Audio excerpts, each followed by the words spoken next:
Fernando Schiller está na ponta da linha também? Já está na nossa Ou roda de ainda não? conversa também, professor Fernando Então, Schiller. eu acho que o Fernando Schiller podia fazer uma primeira avaliação, só lembrando que 100% dos candidatos, a não ser os amalucados, quer dizer, a gente sabe que vai ter candidato maluco, né? Sempre tem candidato maluco, aqueles que falam que vão ser candidatos anos antes. Mas os candidatos que envolvem partidos mais sólidos sempre dão essa resposta evasiva, né? É o presidente que fala que o ministro está prestigiado, né? O ministro que diz que não vai sair, mas que está à disposição do presidente. E é o candidato que diz que isso é só lá na frente. Ele vai dizer, sou sim. Não, eu sou candidato e ninguém tira isso de mim. Não faz o menor sentido, até porque, como observou a Dora, as condições políticas podem mudar. Ele pode não poder ser candidato por razões políticas. Aí vamos avaliar. Mas eu queria colocar na nossa conversa o Fernando Schiller para suas observações iniciais nessa quarta-feira, 85 minutos de fala do ex-presidente Lula, dos quais mais de 40 na nominata, né? Aquele momento em que ele vai citando e agradecendo quem está presente, ou até alguns ausentes. Ele foi do presidente da Argentina ao Papa, como se todos ali fizessem parte de uma grande plateia. E nesta etapa, Schiller, é que ele colocou todos os pontos ligados ao seu processo. Aí, isso ele começou às 11h30. Meio-dia e 14, ele crava brasileiros, né, companheiros e companheiras, e então começa o seu discurso político, eleitoral, e em vez de, como observou bem a Dora, bater no Sérgio Moro, que ele bateu nessa fase inicial, aí ele foi para cima do presidente Bolsonaro. Fernando Schiller, boa tarde, suas avaliações iniciais. Tudo bem, Eneg? Prazer falar contigo, com a Dora, com todo mundo, Felipe, Débora, olá, os nossos ouvintes. Olha, eu vou concordar e discordar da minha mestra Dora Kramer, e para dizer o seguinte, eu acho que foi exatamente isso, foco no presidente Bolsonaro, não é foco no Sérgio Moro. O recado do discurso é mais ou menos o seguinte: a Lava Jato terminou, não vou mais me preocupar com isso, não é? A retórica básica é que a decisão do ministro Fachin foi uma absolvição, representou uma absolvição do presidente Lula, um reconhecimento do Supremo Tribunal, da Justiça, da sua inocência, né? Então, quer dizer, não foi isso, obviamente, né? O que o ministro Fachin fez apenas foi tratar da questão da territorialidade, da incompetência da 13ª Vara lá de Curitiba. Não tratou da inocência, da culpa, não entrou no mérito do processo em nenhum momento. Mas na retórica política, a gente sabe que a retórica política ela é vaga, não é? O que cola na tal da narrativa política é o que vale, né, nesse mundo da disputa política. Então, acho que teve esse sentido de dizer, olha, a partir de agora acabou o assunto Lava Jato, acabou o assunto Sérgio Moro, em que pese ele deve ser julgado lá pela sua parcialidade, imparcialidade, enfim, pelo Supremo Tribunal Federal, mas o papo agora é com o Bolsonaro, né? E aí, até eu concordo inteiramente. Meu único ponto, viu, não sei se a Dora está nos ouvindo ainda, é que eu entendi esse discurso claramente, quer dizer, eu acompanho o Lula há 30 anos, né? É um discurso, na minha visão, um pré-lançamento de campanha. Pré-lançamento de campanha, um discurso de candidato do começo ao fim, desde as situações, do estilo, etc.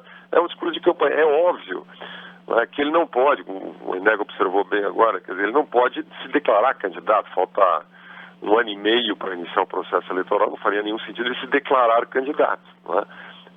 Até porque existe um problema dentro da esquerda. Você tem o PSOL, que tem o Guilherme Boulos, você tem o PCdoB, que é um partido em geral aliado, mas não é tão automático assim. Tem o problema do PSB, não é?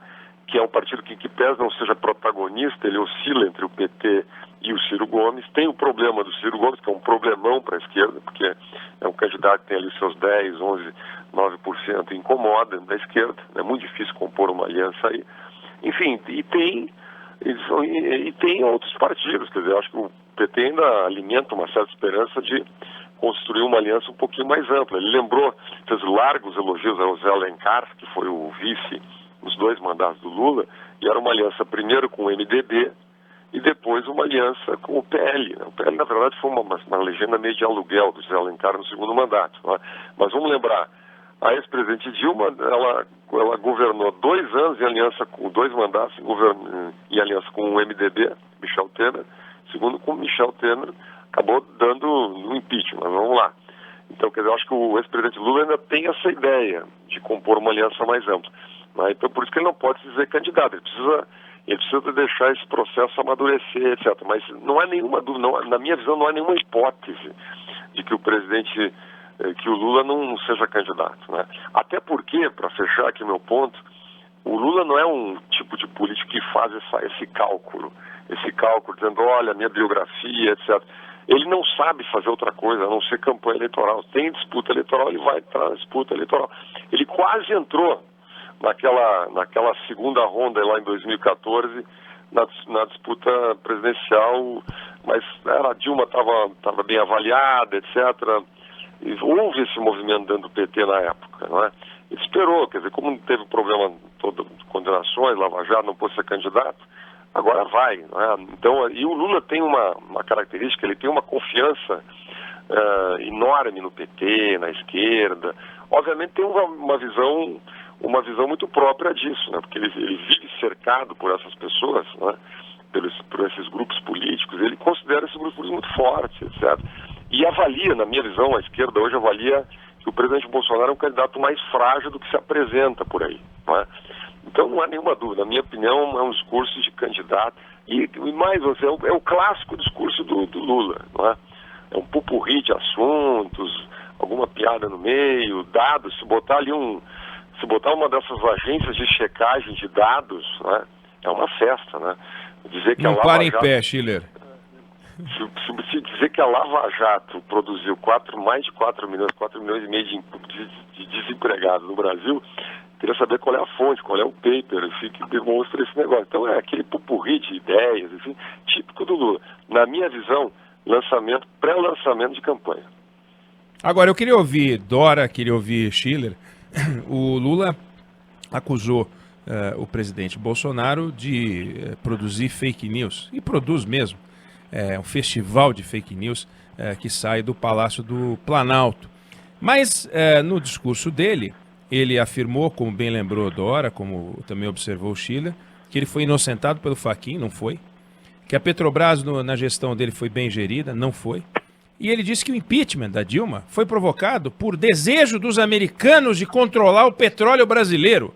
Mas se isso não é fake news, Schiller e Dora, aonde a gente vai parar? Veja, eu não quero ser o inocente que está cobrando, Dora, por favor, que os políticos agora falem a verdade, tá? Mas é muito esquisito. E só para lembrar que ele falou que ele gostava toda vez que um trabalhador chegava com uma picanha para ele, e mostrava a picanha e falava, olha, presidente, hoje eu vou comer uma picanha e vou tomar uma cerveja. Como se as pessoas andassem pela rua com um pedaço de picanha atrás do presidente da República, e várias vezes isso aconteceu. Então, nessa linha das imagens a que o Schiller se referiu, mas eu queria ouvir os dois sobre isso.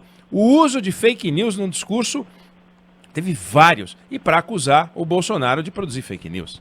Dora, por favor. Deixa eu falar, porque eu tô precisando sair aqui, deixa eu falar logo. É o seguinte, em matéria de fake news, que agora é um novo nome da mentira, da quase lógica. A quase lógica sempre foi uma marca, né, do discurso do Lula. Aquela coisa que parece lógica, mas se você for ver, como você destrinchou aí na questão da picanha, aquilo não faz nenhum sentido, né?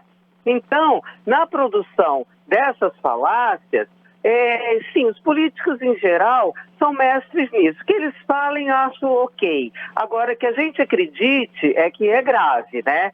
E se a gente for falar mais modernamente no conceito de fake news, ora, o que foi mais representativo de fake news do que a campanha feita pelo PT contra a Marina Silva na reeleição da Dilma, né? Com aquelas exibições de imagens falsas, de prato, de comida fugindo do prato. Aquilo foi uma representação da fake news. Então, é o seguinte, é preciso que quem ouve, consiga cotejar. Não dá para proibir as pessoas de falarem e de defenderem as suas posições da maneira como elas quiserem, com incoerência, com mentira, porque aí tá tudo certo, vale. Agora, a gente acreditar, aí realmente é grave. Então, cabe também aqui o eleitorado, a gente que trabalha com opinião, com informação, de ter discernimento, de secar essas coisas e não comprar as coisas pelo que se chama aí, tem aquele jargão, valor de face, né? Os caras dizem, a gente acredita, então é assim. Não, não é bem assim, é preciso cotejar com os fatos, com as falas e com as atitudes. Bom, a gente ouviu a nossa colunista Dora Kramer, brigadão, liberada.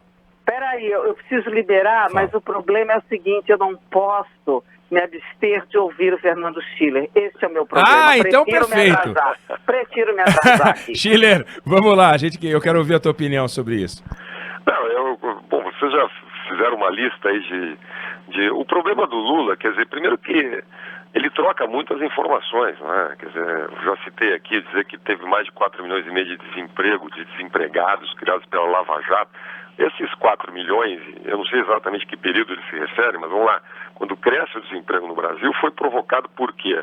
10 entre 10 economistas sabem o que aconteceu. Aconteceu uma crise em 2015 e 2016, o PIB brasileiro caiu um pouco mais de 7%, menos 7% em 2 anos, e o desemprego explodiu. E nós só conseguimos reverter isso 2, 3 anos depois, a duras penas, por uma série de medidas que foram tomadas no governo seguinte, o governo Michel Temer, começando lá a PEC do teto, quando começou a se arrumar a casa da esculhambação fiscal que aconteceu no Brasil no segundo mandato da ex-presidente Dilma, que inclusive teve lá o problema de pedalada fiscal, levou ao processo de impeachment. Essa história, reescrever essa história, eu trabalho, inclusive, numa instituição cercada de economistas, nós passamos anos discutindo esse tema, isso está documentado em papers os mais diversos, quer dizer, não há muita discussão sobre isso. Quer dizer, você imaginar que foi a Lava Jato que produziu 4, 5 milhões de desempregados, isso é uma loucura, isso é simplesmente uma loucura, isso é uma ficção histórica. Então, a mim surpreende muito, né? Não deveria surpreender, mas que cola esse discurso, quer dizer, que isso possa ser dado. Então, não é só do Lula isso, quer dizer, isso é uma marca. Por que acontece na política? Se me permitir uma frase aqui, eu digo o seguinte: porque no fundo, quer dizer, as pessoas têm mais o que fazer, né? Dora, Ineg, Felipe, Débora, quer dizer, as pessoas estão trabalhando no dia a dia, quer dizer, não checam essa informação. Então o político sabe que lida com pessoas que têm menos informação. Então, como tem muita claque, tem tribo, o cara aplaude de um lado, aplaude do outro lado, acredita no político que ele gosta, não acredita no outro, o negócio passa, né? Obviamente não faz nenhum sentido isso. Que o Brasil, teve uma frase dele, além dessa que a Petrobras foi super bem administrada na época do PT, o Brasil era o país mais admirado do mundo. Olha, que o Brasil, num certo momento, realmente teve, quer dizer, no boom das commodities, em 2010, 2009, 2011, era um país que era visto com otimismo no plano internacional, até tudo bem. Mas aí o seu país mais admirado do mundo, então, dá uma grande diferença. Então, mas isso é o Lula, por isso que eu abri minha fala anterior dizendo, quer dizer, o Lula tem essa característica, ele joga para uma plateia. Há muita indulgência em relação ao Lula, quer dizer, duvido que vai ter na imprensa, me cobrem isso, agência de checagem para ver a veracidade ou não do que ele está dizendo, e passa batido. O que ele fez, na minha opinião, é muito simples, fez um pré-lançamento de campanha, e a partir de agora nós vamos ver o Lula circulando pelo país, o Lula se apresentando como candidato, enfim, é isso que a gente vai ver daqui para frente. E o presidente Bolsonaro que se prepare, viu? Porque o Lula não é um candidato fácil de bater. Eu acho que ele é um candidato forte, ele é um candidato que polariza, não é? Eu acho que quem tem que se preocupar, não sei se a Dora concorda, quem tem que se preocupar realmente é o centro político, não é? Porque a eleição nós estamos no período de pré-campanha, a eleição já está, o processo político já está polarizado, e na minha opinião, o cenário de hoje, não é? O cenário de hoje é para acontecer com o centro político em 2022 exatamente a mesma coisa que aconteceu em 2018. Só queria colocar uma coisa, Dora, se você puder ainda fazer um comentário rápido. Eu acabei de receber do meu filho André os tweets do Rodrigo Maia, e que parece que também está lançando a sua própria candidatura a vice do Lula. Você não precisa gostar do Lula para entender a diferença dele para o Bolsonaro. Um tem visão de país, o outro só enxerga o próprio umbigo. Um defende a vacina, a ciência e o SUS, o outro defende a cloroquina e um tal de spray israelense. E mais 2 posts dele na sequência, um defende isso, outro defende aquilo, política externa, política ambiental, outro política de destruição, um fundou um partido, blá, blá, blá. Ou seja, tá ali o Rodrigo Maia, logo depois da fala do ex-presidente Lula, se posicionando em defesa do Lula, Dora. Olha, fazendo exatamente o contrário do que o centro deveria fazer se quiser construir um caminho, que é transitar por essa avenida aberta pela rejeição de ambos, do Lula e do Bolsonaro, a rejeição expressa ao extremismo expressa na eleição de 2020, não é? A rejeição de um e de outro é em torno de 40%, a do Lula é menor e a do Bolsonaro é menor, mas gira em torno disso. Aí vai o Rodrigo Maia, que se apresentava depois da presidência da Câmara, só vou me dedicar a organizar o centro. Vai e já adere para se posicionar no contraponto, em vez de se posicionar num contraponto alternativo, se posiciona no contraponto, na carona de algo que ele foi a vida inteira contra, foi na eleição de 2018 contra, então me parece que o nome disso é oportunismo e, além de tudo, é muito ineficaz do ponto de vista político. Schiller?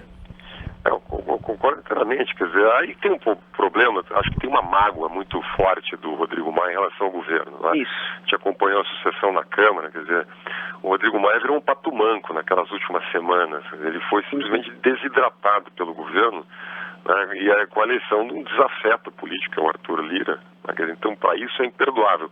Para alguém que foi uma espécie de imperador da Câmara dos Deputados durante 5 anos, ter feito essa saída um tanto melancólica, né, anônima. Cadê o Rodrigo Maia? Quer dizer, agora o Arthur Lira, vamos lá, se aprovar hoje o segundo turno aí da PEC emergencial, nós estamos falando de 2 reformas estruturais em quanto? 1 mês e meio de gestão, 2 meses, vamos lá, do Arthur Lira. Nós tínhamos a autonomia do Banco Central, que o Rodrigo Maia nunca encaminhou efetivamente, quer dizer, né?